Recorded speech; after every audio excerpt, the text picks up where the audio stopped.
Welcome back to Old School Sports and our Out of the Park Baseball 24 playthrough of the Buffalo Wings. We are at opening day of the 2038 season. The end of our last episode, we managed our way to a 6-2 victory over the defending world champion Philadelphia Phillies.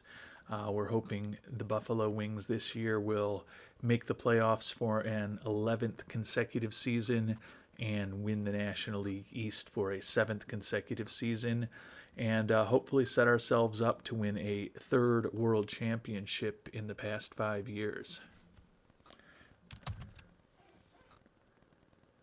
And we've made it through the month of April, and it was not a great month for the Buffalo Wings. After winning on opening day, we were only 10-12 after that. Finished the month with an 11-12 record, 5 games behind in the National League East already.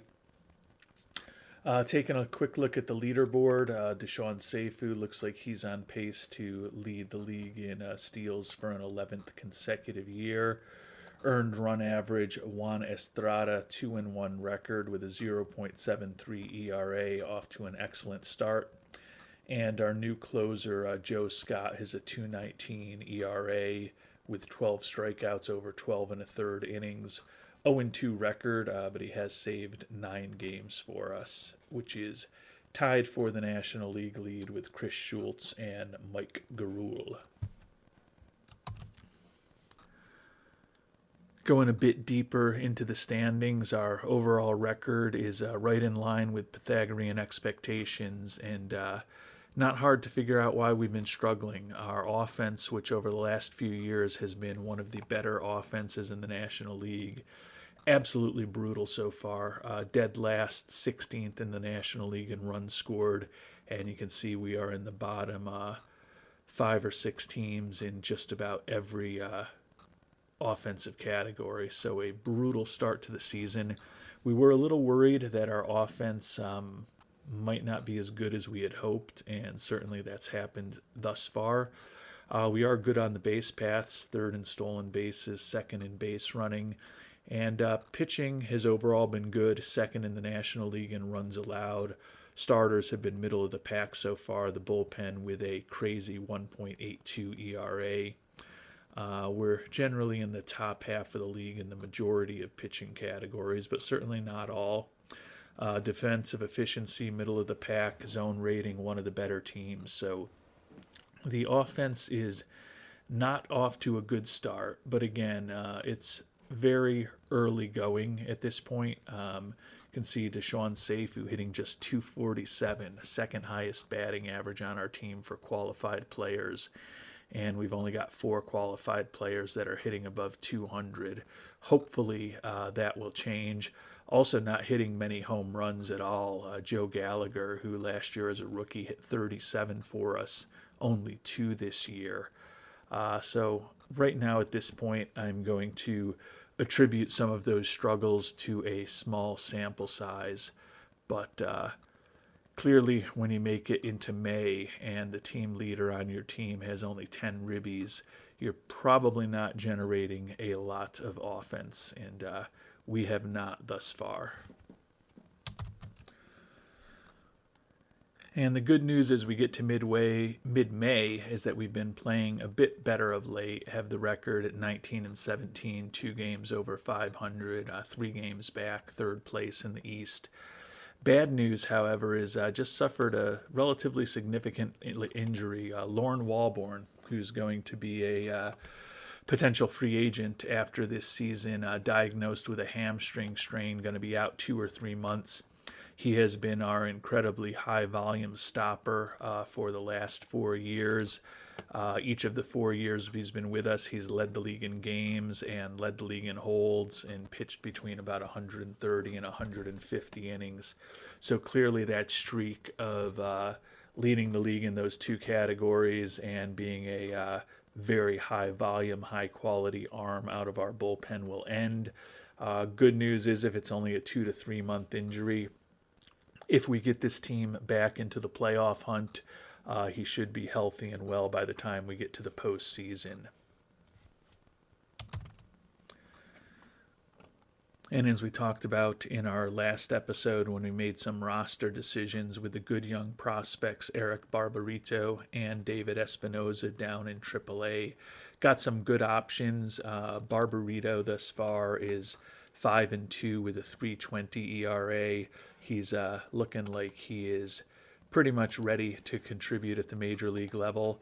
Espinoza only a 2-2 record with a 4.18 ERA.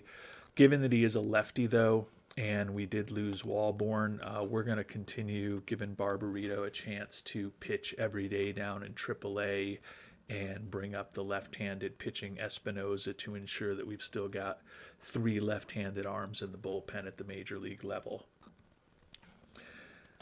Taking a look at our pitching staff, Alexis Barajas off to a decent start. Sincere Shazier and Juan Estrada have both been good. Alexis Mendoza, last year's excellent rookie, having a tough year with a 7.61 ERA thus far. Looking at his profile, going to chalk it up to bad luck and a small sample size. The BABIP against him of only 287, though, doesn't indicate that he's been getting unlucky. But the fact that he's a guy with above average movement on his pitches, neutral ground ball, fly ball tendencies, and he's given up 9 home runs in 36 2/3 innings after allowing just 12 last year and over 200 innings, indicates he's probably just gotten a bit unlucky.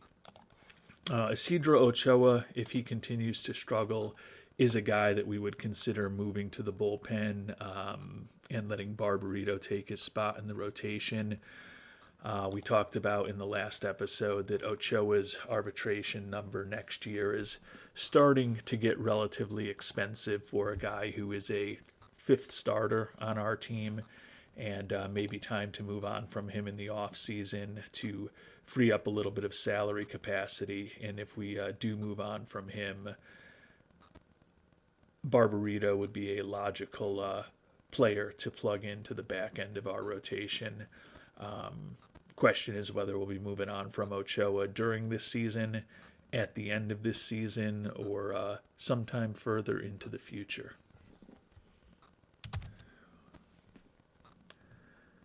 And we've now made it to the end of May, holding up reasonably well without Lauren Walborn as our stopper. We're now 28-23, 5 games behind Montreal in the NL East, but we are second in the division, and we would be in the 3rd wild card spot, 1 game up on the Phillies for the final wild card spot if the season were to end today.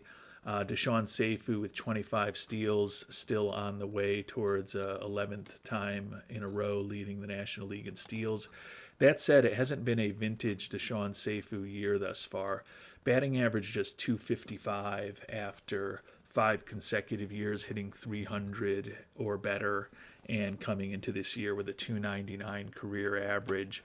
You look at his contact and gap power, they're not quite where they used to be. His speed is still holding up very well, but I believe that his gap power in particular was higher at one point. I felt like his contact was 70, or we thought it was 70 potential at one point. We thought it was 70 potential for a good chunk of his career, and it was actually 70 at one point, at least according to our scout. So he hasn't lost anything really with his contact. It does look like his gap power used to be, I think, a notch or 2 higher than that, so probably generating a fewer extra base hits. His BABIP is down this year to just 305, and his career BABIP is 350, and that's the area he's been even the last couple of years. So hopefully just a matter of Mr. Seifu getting a little bit unlucky thus far. Seifu, even though the average is only 255, has actually been hitting a little better lately, and you can see that the month of May was much better than April with a 17-11 record.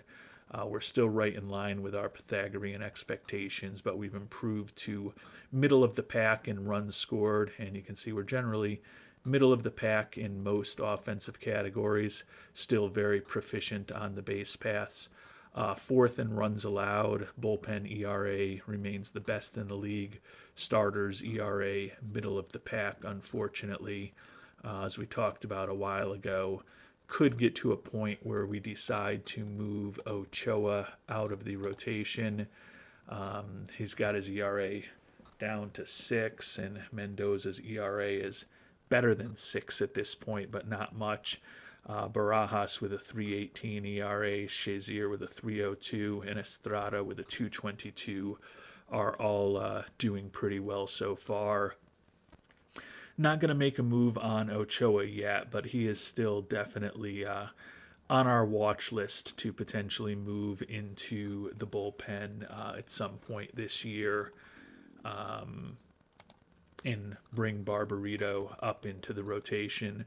Barbarito, a 7-3 record now with a 3.89 ERA, striking out more than a batter per inning.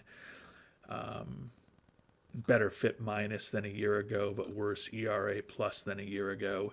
That said, he looks like he is pretty much ready at this point. We think his fastball can get a little bit better, but his stuff, his movement, and his control, at least according to our scout, are what they are at this point. And although we've been struggling a bit with a 4-6 record over our last 10, the month of June has gone well for us. 39-30 record, 2.5 behind Montreal at this point, and we are tied for the top wild card spot in the National League, 3.5 games ahead of the final wild card spot. Seifu continues to run away with the stolen base title in the National League. He's gotten the batting average up to 265, so continues to improve there. Taking a look at the pitchers, and has been a habit over the last year and a half or so. Nobody really among the leaders among our pitching staff, despite the fact that the pitching is a strength. We rank at this point second in the National League in runs allowed. Starters ERA still pretty mediocre. Bullpen ERA still excellent. 7th in the National League in runs scored, so the offense is definitely middling. That said, 11-7 record in June, still a slightly higher winning percentage than we had in May. Certainly think that Ochoa, his spot could be in jeopardy. I mean, he is pitching a little better. He's got the ERA down to 5.56, but at some point, Barbarito is going to need to be up in the majors, and if Ochoa continues pitching poorly, certainly moving on from him and moving him into the bullpen and bringing Barbarito up remains a definite option for us. You can see in the bullpen, with the exception of the long reliever Juan Reynoso, who's got a 5.33 ERA, everyone else in our bullpen has ERAs below 3, including the youngster Espinoza, who's done a good job for us. So the bullpen, as it has been for the last several seasons, has been lights out thus far this year. But it is the first day of summer, June 21st, 2038, and that also means it's time for the first-year player draft.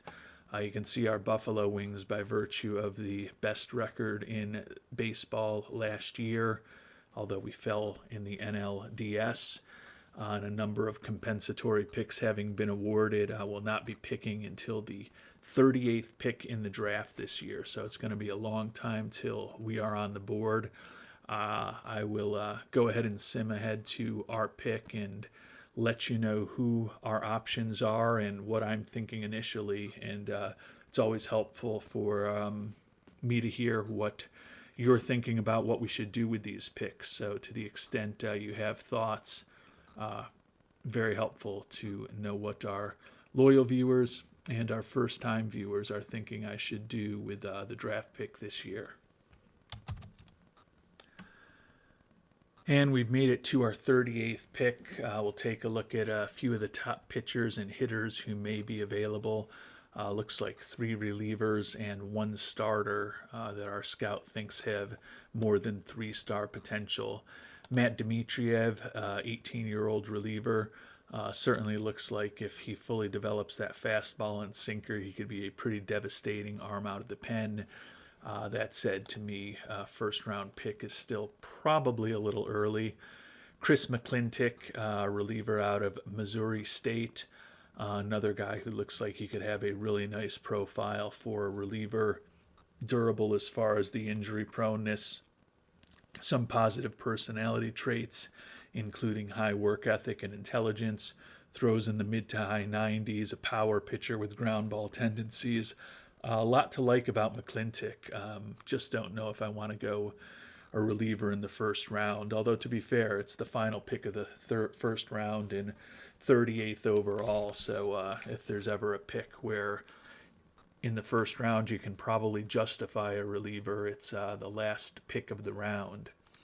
David Arellano, another 18-year-old reliever, guy who looks like he's got decent potential. I think first quick glance, probably prefer Dmitriev and McClintock both a bit more, and our scout does as well.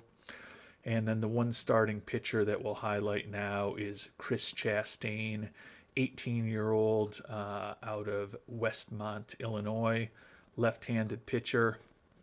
Decent stamina, pretty good at holding on runners, throws in the low 90s. His movement is potentially a huge concern. We don't think there's a lot of hope that will be major league quality movement, so he could give up a ridiculous amount of home runs. Stuff is supposedly potentially awesome, but if that changeup doesn't develop, he's really just a two-pitch guy. So don't love him. I'll spend some more time on some of these other starting pitchers as well. I'll take a quick look at them while I'm talking here with you guys. You're keeping me company here while I'm doing this, so the least I can do is outline the other starters that I may be looking at.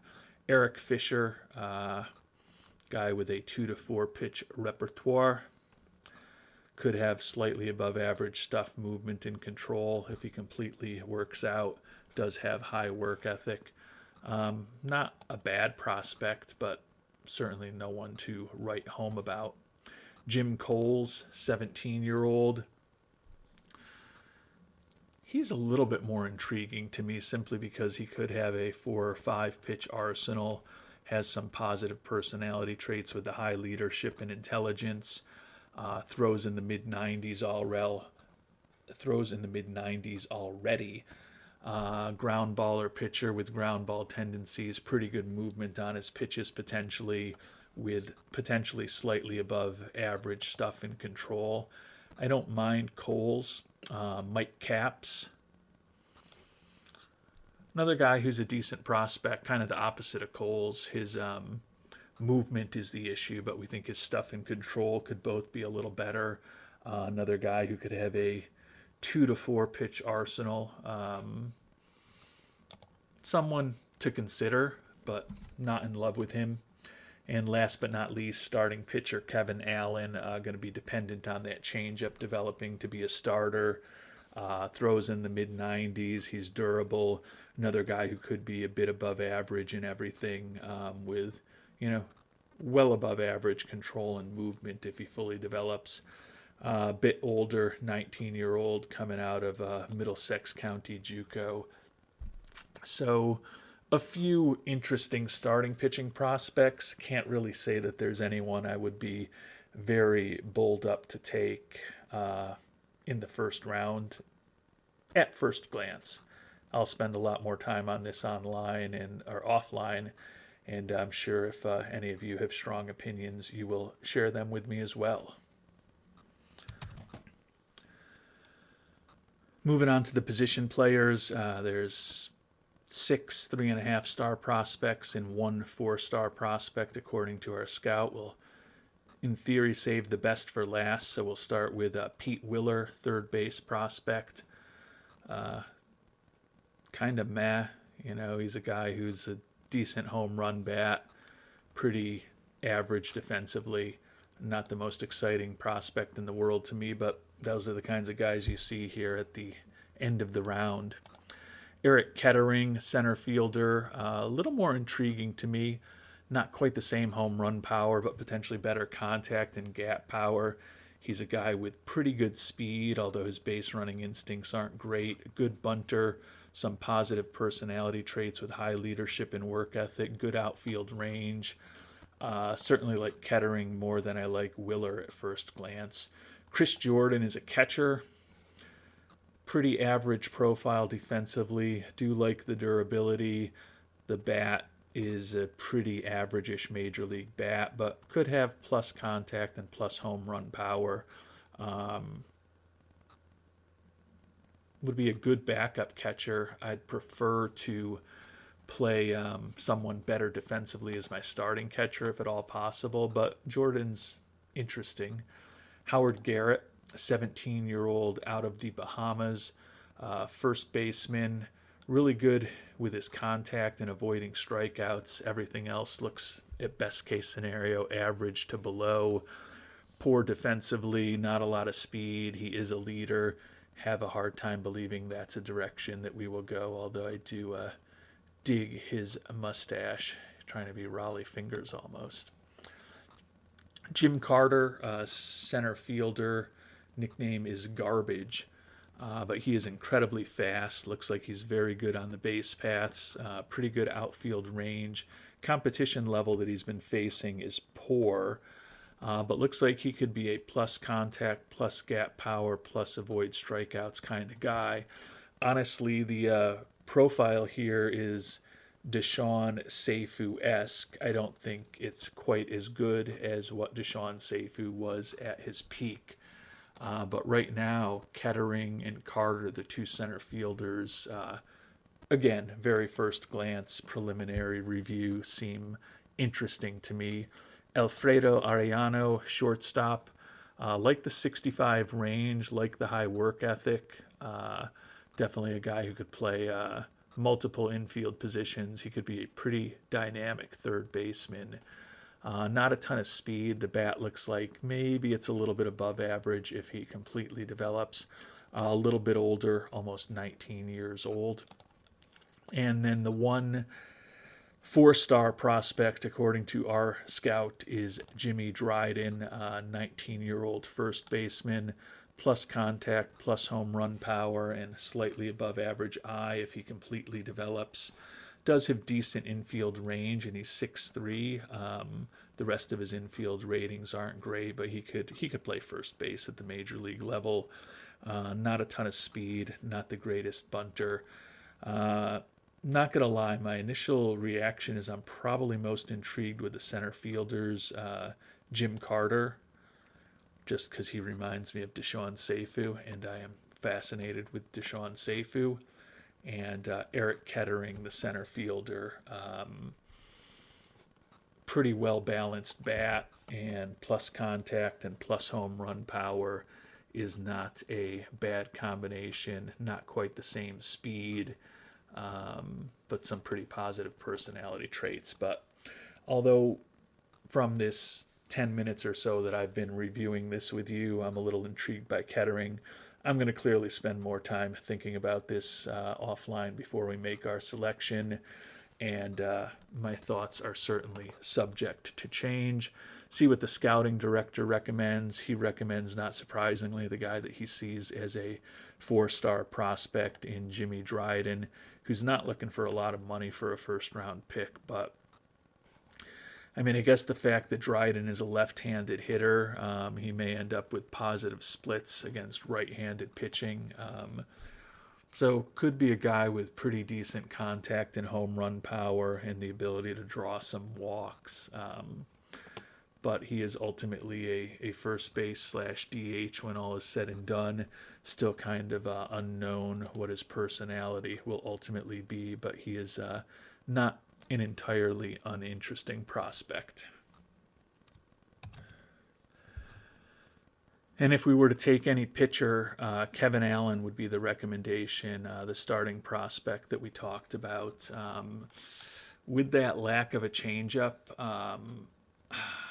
would be a tough call for me to go with him. I guess you could make the argument that there's at least a chance that Kevin Allen could become a starter, as opposed to some of these higher-end relievers who you see as having almost zero chance of developing a third pitch and being an effective major league starter.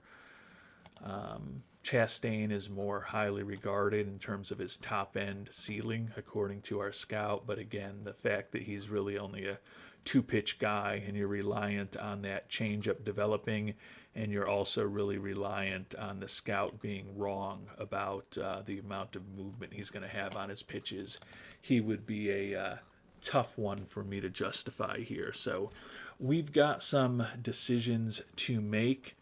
If you have any thoughts on what we should do in those decisions, as I said, it's always helpful for me to hear what you're thinking. But the season is off to a decent start. Obviously, we'd prefer to be in first, but we're only 2.5 games behind second place in the NL East. Not off to a blistering start, but we are playing better in May and June than we did in April.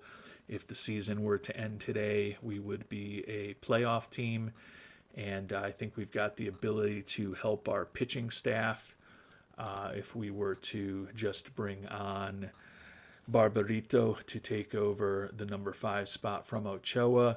The lineup a little different. You look at quick look at things, and Estrada's hitting 293, Edwards 281, Seifu, as we talked about, 265, which is where Steve Anderson is as well. But we've got a couple important players that just aren't hitting. Our new second baseman, Jim Arp, hitting just a $191. Joe Gallagher had an excellent rookie year last year, hitting 239. Honestly, the 239 is kind of where he was last year. The 10 home runs in 255 at-bats is not quite the same pace that he was hitting them a year ago. Mike Broaden, the newcomer who we brought over as a left fielder as a left-handed hitting outfielder in a trade for a couple of longtime members of our organization, and Flores and Hardage is definitely not hitting great. And Andres Medina, 257 average with 4 home runs and 21 ribbies in his first season as a very highly paid player. But Seifu, despite the slow start, leading us with a 1.9 WAR, and Medina second on the team at 1.7. But would think that there may be some opportunities for us to improve this offense. Take a quick look before the end of this episode as to whether there's anyone particularly interesting on the trading block at this point. Max Clark, the veteran center field, is someone who's wrecked physically. Certainly when he's healthy, still has the profile to be a pretty productive player. Just 125 at-bats in the majors this year, and he's out with a herniated disc. That one might be tough for us to take on. Jeremy Williams, a catcher, don't really need a catcher, and although he does have some home run power, would not supplant Mr. Medina with him. The rest of these guys, at a first glance, there's no shockingly productive player. Billy Weaver, like the home run power, but that's kind of all he brings. So doesn't seem like there's any obvious solutions on the trade block. But again, it's only June 21st. There's not going to be a ton of people on the trade block yet. Closer Chris Persinger is, according to our scout, the highest regarded pitcher who's available at this point. But it's only June. There's still probably more teams that think they're in it than if we wait another 2, 3, 4 weeks. So there should be opportunities for us to improve this roster as we close in on the trade deadline. And we do have the dollars to potentially bring on some salary if we see an opportunity out there for us. So we'll focus on the draft in our next episode, and then following that, we'll probably turn our attention towards the All-Star game and figuring out what we want to do as we approach the trade deadline. But a respectable start to the season for the Buffalo Wings. Looks like we are well on our way to another playoff berth, and we just want to make some decisions over the next 3.5 or so months of the regular season to ensure that we are as loaded as we can possibly be if and when we do get to those playoffs. Until our next episode, thanks so much for watching and hope you have a great day.